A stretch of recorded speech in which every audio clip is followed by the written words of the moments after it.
નમસ્કાર મિત્રો, સ્વાગત છે ફરીવાર માનવ જ્ઞાન સેશનમાં. તમામ ઉમેદવારોનું આજનું આ વિડીયો છે ખાસ ઇમ્પોર્ટન્ટ રહેવાનું છે, કેમ કે જે ટેટ 1ના ઉમેદવારો હતા, જે લાંબા સમયથી રાહ જોઈને બેઠેલા હતા અને એમને એવું હતું કે હવે આપણાના તરફેણમાં કોઈ નિર્ણય આવશે કે નહીં, તો એ મુદ્દે આપણે જે વિડીયો લઈને આવ્યા છીએ. કાલે મેં વિડીયો મૂકી શક્યા નહોતા કોઈ કારણોસર, તો આજે આપણે એનો વિડીયો લઈને આવ્યા છીએ, કેમ કે એક મોટી રાહત છે, કંઈ ના કંઈ જોવા મળી રહી છે.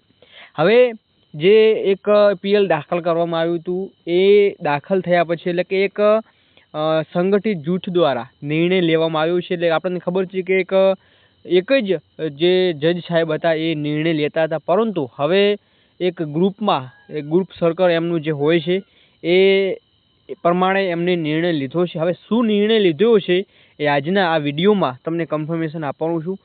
ખાસ મિત્રો, ટાટેટની લગતી તમામ અપડેટો છે આપણે રોજબરોજ આપણે વિડીયોની માધ્યમથી મૂકતા હોઈએ છીએ, જેમાં અલગ અલગ બધા જ તમામ અહીંયા વિષયો હોય, તમામ માધ્યમો હોય, સેકન્ડરી હોય, હાયર સેકન્ડરી હોય, ટેટ 1, 2 હોય, તમામની અપડેટો અને ન્યૂઝો છે ટેટને લગતા, ટાટને લગતા, એ પણ આપણે મૂકતા હોઈએ છીએ. તો હજી સુધી તમે જોડાયા નથી તો ખાસ જોડાવા વિનંતી છે. તો આજના વિડીયોમાં થોડી આપણે ટ્વીટથી શરૂઆત કરીએ. તો ટેટ 1 ભરતી પ્રક્રિયામાં આજે થયેલા હાઈકોર્ટ સુનાવણીમાં ચર્ચાના મહત્વના અંશો છે કે નિર્ણય સાચો ખોટો તમે તમારા દૃષ્ટિકોણ મુજબ મૂલવી શકો છો. સોમવાર સુધીમાં અથવા આગામી 3 થી 4 દિવસ અંદર પ્રોવિઝનલ મેરિટ લિસ્ટ અને મેરિટ લિસ્ટ જાહેર કરી દેવાની સરકારની તૈયારી છે. સરકારી વકીલની પ્રતિક્રિયા આપી છે, એટલે કે સોમવાર સુધી, એટલે આઈ થિંક 2 કે 3 દિવસની આજુબાજુ તમારા પાસે તમારું પ્રોવિઝનલ મેરિટ લિસ્ટ હશે, જે છેલ્લા તમે 8 મહિનાથી દોડી રહ્યા છો. વચગાળાનો માર્ગ અને હાઈકોર્ટની લીલી ઝંડી. ઘણા સમયથી અટવાયેલી ટેટ 1 ભરતી પ્રક્રિયા માટે રાજ્ય સરકારે વચગાળાનો પ્રસ્તાવ રજૂ કર્યો હતો, જેને ગુજરાત હાઈકોર્ટ મંજૂરી એટલે કે લીલી ઝંડી આપી દીધી છે. મિત્રો, 774 અરજદારો માટેની જગ્યાઓ કેસનો આખરી નિર્ણય ન આવે ત્યાં સુધી ખાલી રાખવામાં આવશે. આન્સર કી વગેરે પ્રશ્નો મુદ્દે 700થી વધુ અરજદાર ઉમેદવારોએ હાઈકોર્ટમાં અરજી કરી હતી. હાઈકોર્ટના આદેશ મુજબ આ 700થી વધુ અરજદારોની જગ્યાઓ હાલ ખાલી એટલે કે વેકેન્ટ રાખવામાં આવશે. અરજદારોએ સિવાય બાકીની જગ્યા પર ભરતી પ્રક્રિયા આગળ ધપાવવામાં આવે એવી અહીંયા અપડેટ મળી છે. તો મિત્રો, આજે આ એક ટ્વીટ આવી છે, એ તમને જોવા મળી રહ્યું છે, એ છે આપણા યુવરાજસિંહ જાડેજા, જે યુવા નેતા છે. હવે વિગતવાર થોડી માહિતી મેળવીએ તો અહીંયા તમને બીજી પણ ટ્વીટ જોવા મળશે. હવે થોડું આપણે ઊંડાણપૂર્વક માહિતી મેળવીએ કે શું પ્રોસેસ થશે. તો કે એચસીનો મોટો નિર્ણય છે, રાજ્યમાં 10,000 વિદ્યા સહાયકોની ભરતીનું માગ મોકળો થયો છે. ટેટ 1 વિવાદમાં સરકારના વચગાળાની ભરતી પ્રક્રિયા મંજૂર થઈ છે. 700 જગ્યા અનામત રાખી નિમણૂકો અપાશે. હવે રાજ્યની સરકારી પ્રાથમિક શાળાઓમાં શિક્ષકોની અછત દૂર કરવા તેમજ લાંબા સમયથી નિમણૂકની રાહ જોયેલા ઉમેદવારો માટે એક મહત્વપૂર્ણ અને રાહતના સમાચાર સામે આવ્યા છે. તો મિત્રો, આ ઘણા સમયથી ઉમેદવારો આ રાહતના સમાચાર સાંભળવા માટે આતુર હતા. મિત્રો, આ ભરતી અંગે ચાલી રહેલા કાનૂની વિવાદ વચ્ચે ગુજરાત હાઈકોર્ટ વચગાળાનો ચુકાદો આપતા રાજ્યના 10,000 વિદ્યા સહાયકોની નિમણૂકી કરવા મંજૂરી આપી છે.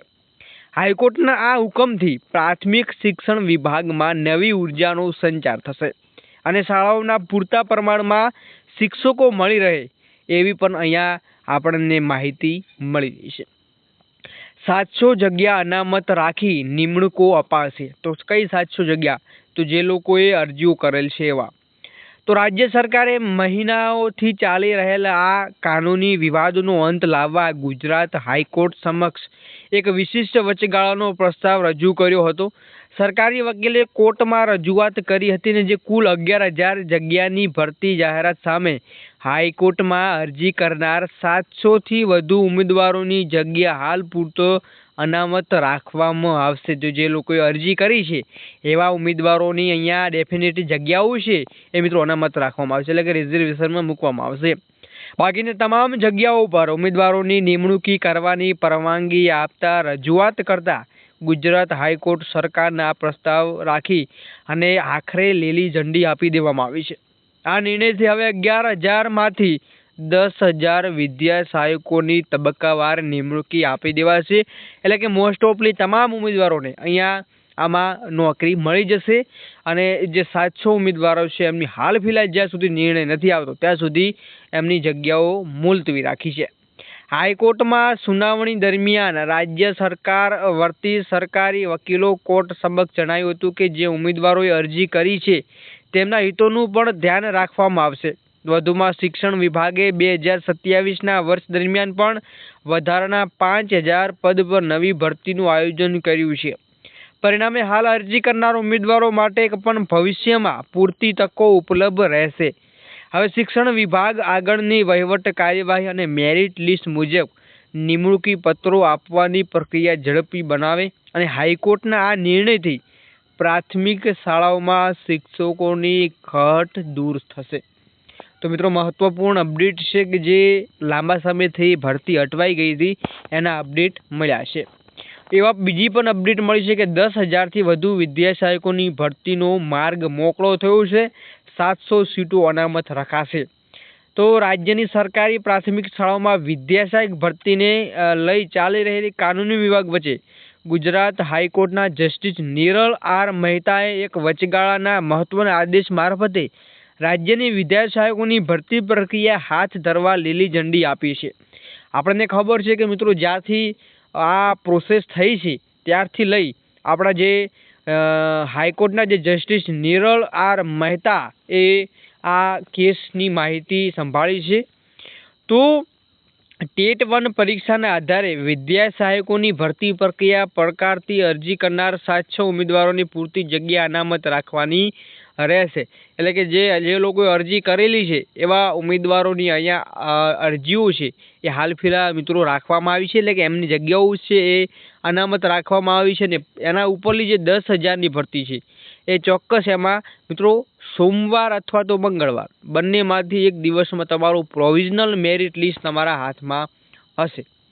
તો આ મિત્રો જે નિર્ણય લેવામાં આવ્યો છે એ કેટલા અંશે સાચો છે ને તમે કોર્ટ મેટરમાં જોડાયેલા હતા કે નહીં ચોક્કસ તમે લાઈવ કમેન્ટ સેક્શનમાં જણાવી શકો છો. સાથે સાથે મિત્રો કેટલા ઉમેદવારો જોડાયા છે એ પણ ચોક્કસ તમે લાઈવમાં જણાવશો જેથી તમામ ઉમેદવાર સુધી માહિતી પહોંચાડી શકીએ. બાકી 700 ઉમેદવારોને આ નિર્ણયથી કેવો લાગી રહ્યું છે એમને શું મંતવ્ય છે એમનું પર્સનલી કે આગળ શું થશે તો પણ તમે તમારો એક પર્સનલી એપોનું આપી શકો છો. તો આજના વિડીયોમાં બસ આટલું જ. ફરીવાર નવા ટોપિક સાથે મળીશું. મળતા રહ્યું. જય હિન્દ, જય ભારત.